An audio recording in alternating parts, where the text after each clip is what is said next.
नमस्कार दोस्तों, welcome to सरकार स्टडी बेस्ड एजुकेशन। चलिए इस क्लास में हम बात करने वाले हैं आईटी ट्रेंड्स को। जो प्रीवियस ईयर का क्वेश्चन आया था, देखिए हमने इसके पहले पीजीडीसीए का आईटी ट्रेंड्स एंड टेक्नोलॉजी के बारे में बात करी। सिर्फ आईटी ट्रेंड्स जो होता है उसके लिए यहाँ पे ये पेपर है, क्योंकि ये जो होता है आपका डीसीए में देखने को मिलता है और अन्य जो भी कोर्सेज में देखने को मिलता है, वहाँ पे ये पेपर आपका काम आने वाला है। तो देखिए आईटी ट्रेंड्स जो प्रीवियस ईयर में आया है उसके बारे में हम यहाँ पे बात करने वाले हैं।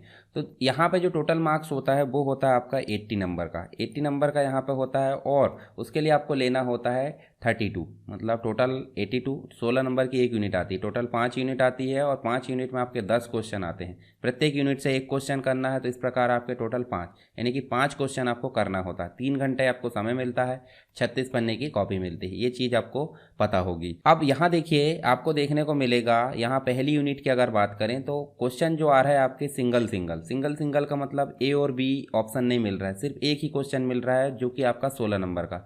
तो आपके लिए लिखने में थोड़ी कठिनाई हो सकती है, पर फिर भी अगर आपने वीडियो देखा है और साथ ही आप इसकी पीडीएफ पढ़े हो तो आपको जो है लिखने में आसानी हो सकती है। अब मैं आपको बता दूं, इसकी पीडीएफ आपको सेपरेट तो मिल जाएगी। जो ई कॉमर्स है इसकी मतलब जो आईटी ट्रेंड है उसकी पीडीएफ आपको मिल जाएगी, परंतु यहाँ पे आपको कुछ चीज़ों का ध्यान रखना पड़ेगा।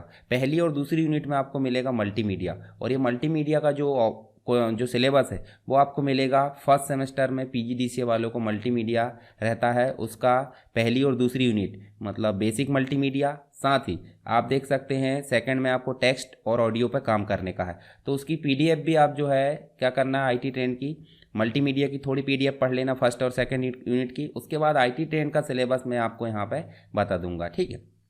चलिए पहला क्वेश्चन है मल्टीमीडिया का है। तो मल्टीमीडिया क्या है भाई, हम टेक्स्ट पे काम करते हैं, टेक्स्ट के बाद वॉइस यानी साउंड पे काम करते हैं, ग्राफिक्स यानी इमेज पे काम करते हैं, फिर हम वीडियो पे काम करते हैं, वीडियो के बाद हम एनिमेशन पे काम करते हैं। तो हर एक इसमें मीडिया है यानी माध्यम है, तो एक से अधिक माध्यम होगा, इसका मतलब क्या होगा मल्टीमीडिया। तो विभिन्न प्रकार के माध्यमों के द्वारा हम क्या करते हैं, सूचनाओं को एक जगह दूसरी जगह प्रसारित करते हैं, उसे बोलते हैं मल्टीमीडिया। और मल्टीमीडिया में हार्डवेयर और सॉफ्टवेयर की रिक्वायरमेंट को समझाना, वही प्रोसेसर क्या लगेगा, डिस्प्ले क्या होना चाहिए, क्या क्या आपको माउस कीबोर्ड है, ग्राफिक्स टैबलेट है, क्या क्या चीज़ों की ज़रूरत पड़ेगी, वो सब क्या है रिक्वायरमेंट है। टाइपिंग करने के लिए कोई सॉफ्टवेयर है उसकी ज़रूरत पड़ेगी, तो वो आपकी रिक्वायरमेंट है। तो इसके बारे में देखिए मल्टीमीडिया आप समझाओगे, इन सबको समझाओगे, बहुत मतलब काफ़ी अच्छा कंटेंट है। दूसरा सॉफ्टवेयर रिक्वायरमेंट समझा देना, आपका काम कंप्लीट हो जाएगा। तो मतलब लगभग आप जो है 5-6 पेज के आसपास उसमें लिख सकते हो। मल्टीमीडिया की विशेषताओं, अगर पहला क्वेश्चन बन रहा है तो ठीक है, नहीं तो आप सेकंड में लिखिए। मल्टीमीडिया की विशेषताओं और उसके उपयोगों को परिभाषित करना। आज बताइए मुझे कहाँ मल्टीमीडिया का उपयोग नहीं हो रहा है। जो आपका पेपर बन रहा है उसमें भी टेक्स्ट आ रहा है, ठीक है। जो आपकी नोट्स बनती है उसमें भी फोटोज़ वगैरह आती है, वीडियो आप देखते हो उसमें वीडियो चलता है, साउंड चलता है। तो मल्टीमीडिया आपका एवरग्रीन यानी कि हर जगह उपयोग हो रहा है, तो उसकी विशेषताओं को भी आप समझा देना है। नॉन लीनियर होता है, ठीक है, ये सारी चीज़ें आपको उसमें देखने को मिलेगी और उपयोग समझा देना। डिजिटल वीडियो और उसके जो प्रसंस्करण यानी प्रोडक्शन के तरीके बताइए। डिजिटल वीडियो क्या होता है कि स्टिल इमेज होती है, उसको कंटिन्यू अगर चला देते हैं डिजिटल वीडियो बन जाता है। प्रसंस्करण मतलब इसका प्रोसेसिंग मेथड मतलब वीडियो एडिटिंग सॉफ्टवेयर के बारे में बताना एक ठो, जैसे एडोब प्रीमियर आप देख लेना, या फिर मैं आपको और दूसरे वीडियो एडिटिंग सॉफ्टवेयर के बारे में बता दूंगा, तो उसको आप जो है यहाँ पर देख सकते हैं। सेकंड में देखिए आपको देखने को मिलेगा मल्टीमीडिया के ही रिलेटेड जो है आपके क्वेश्चन है, टेक्स्ट डॉक्यूमेंट बनाने के लिए विभिन्न प्रकार के फ़ॉन्ट का वर्णन करिए। तो फ़ॉन्ट आप देख सकते हैं बहुत सारे हैं, जैसे बेसिक फ़ॉन्ट सबके पास होते हैं, टाइम्स न्यू रोमन जो इंस्टॉल होते हैं विंडोज़ के साथ में, एरियल होता है, कैलिबरी होता है, ठीक है, सेंचुरी होता है, ये सब क्या है बेसिक फ़ॉन्ट है। पर आप गूगल फ़ॉन्ट का उपयोग करके अपने खुद के फ़ॉन्ट डाउनलोड करके फ़ॉन्ट बना सकते हैं, जैसे कि एग्जार होता है, ठीक है। इसके अलावा आप जो है हिंद फ़ॉन्ट की बात करें, खंड फ़ॉन्ट की बात करें, कलाम फ़ॉन्ट की बात करें, सब क्या है गूगल फ़ॉन्ट में फ्री मिल जाते हैं। तो सब फ़ॉन्ट का वर्णन आप यहाँ पे कर सकते हो और एक डॉक्यूमेंट बनाकर बता सकते हैं एमएस वर्ड में। फिर अगर ये वाला क्वेश्चन बन रहा है ठीक है, नहीं तो आप जो 4th नंबर का क्वेश्चन है उसको हल कर सकते हो, क्योंकि बीच में क्या लगा और मल्टीमीडिया में ध्वनि यानी कि साउंड का महत्व बताना, साउंड को थोड़ा सा समझा देना, उसका महत्व क्यों है, क्योंकि बिना साउंड के आप देखिए कोई वॉइस सुनकर भी आप जो है अपनी पढ़ाई कर सकते हैं कान में ईयरफोन लगाकर। मल्टीमीडिया में मोनो मतलब सिंगल साइड और स्टीरियो मतलब डबल साइड, ठीक है, दोनों साइड सुनाई दे इसका मतलब स्टीरियो। जब आप ईयरफोन लगाते हो तो आपको दोनों साइड सुनाई देता होगा, और कभी कभी आपको सिंगल साइड सुनाई देता, तो ऐसा साउंड जो एक तरफ सुनाई देता वो कहलाता मोनो, और डुअल साइड सुनाई देता इसका मतलब ये कहलाता है स्टीरियो। इस दोनों में अंतर बताना है। अब शुरू होता है सही में देखिए IT10 के टॉपिक, मतलब IT10 में आपको पहली और दूसरी यूनिट जो DC है उसमें पढ़ना मल्टीमीडिया के बारे में। तो मल्टीमीडिया की PDF से पढ़ लेना वो चीज़ें मैं आपको प्रोवाइड कर दिया हूँ। फर्स्ट सेम की PDF है PGDCA की, उसको पढ़ लेना। दूसरी चीज़, आप यहाँ पे E-गवर्नेंस जो है IT10 वाली PDF में आपको मिल जाएगा। E-गवर्नेंस क्या है? E-गवर्नेंस मतलब सरकारी सेवाओं को इंटरनेट के माध्यम से प्रोवाइड किया जाना, कंप्यूटर के माध्यम से, वो E-गवर्नेंस कहलाता है, इलेक्ट्रॉनिक प्रशासन। और E-गवर्नेंस द्वारा प्रदान की जाने वाली सेवाएं, जैसे MP ऑनलाइन की सेवाएं आप लिख सकते हो, जैसे कि मैंने IT10 में बताया था कंप्लीट रूप से ट्यूटोरियल में। तो PDF में भी ये सारी चीज़ें आपको देखने को मिलेगी।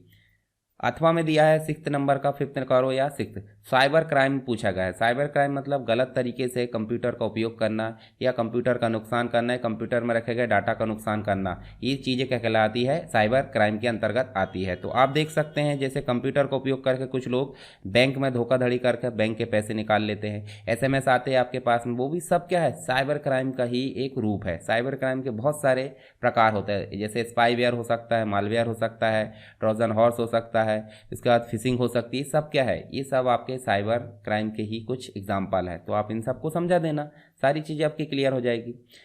4th यूनिट की अगर बात करें तो 4th यूनिट में भी आपको 2 क्वेश्चन मिलेंगे, 7वां और 8वां, दोनों में से कोई एक करना है। वायरलेस लैन, जिसे हम डब्लू लैन भी बोलते हैं। देखो, एक लैन मतलब होता है लोकल एरिया नेटवर्क, और वायरलेस लैन का मतलब होता है बिना वायर के आपस में आप ऑफिस में सारे कंप्यूटर या अन्य डिवाइसेस को आपस में कनेक्ट करके एक नेटवर्क क्रिएट करते हो, उसे बोलते हैं वायरलेस लैन।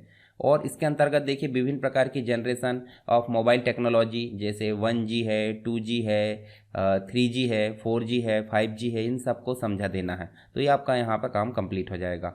अब ये ठीक है, ये बन रहा था, अच्छी बात है। नहीं तो आप 8वां क्वेश्चन कर लीजिए। IP टेलीफोनी को समझाना है, और GIS गूगल मैप जो आप उपयोग करते हो, उसमें बैकग्राउंड में जो टेक्नोलॉजी होती है, जियोग्राफिक इंफॉर्मेशन सिस्टम, ये काम करती है। और IP टेलीफोनी मतलब इंटरनेट प्रोटोकॉल के माध्यम से टेलीफोन का उपयोग करना।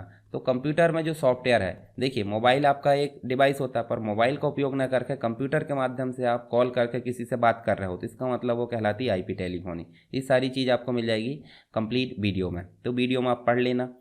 इसके अलावा 5th यूनिट में देखने को मिलता है 9वां और 10वां क्वेश्चन। तो आप यहाँ देखिए AI, आर्टिफिशियल इंटेलिजेंसी, यहाँ पे AI वाला टॉपिक है। AI की यूनिट पढ़ लेना आप IT10 की, और उसकी विशेषज्ञ प्रणाली की अवधारणा को यहाँ पर समझाना है, यानी कि एक्सपर्ट सिस्टम क्या होता है AI का, इसको समझाना है। या फिर क्लाउड कंप्यूटिंग जो होता है उसको समझाना है, मतलब गूगल ड्राइव जैसी फैसिलिटी होती है, क्लाउड कंप्यूटिंग के विभिन्न प्रकार, सर्विस मॉडल को समझाना है। तो ये हो गया आपके 10 क्वेश्चन। इस प्रकार से क्वेश्चन आते हैं, आप देख लेना इसी पैटर्न में।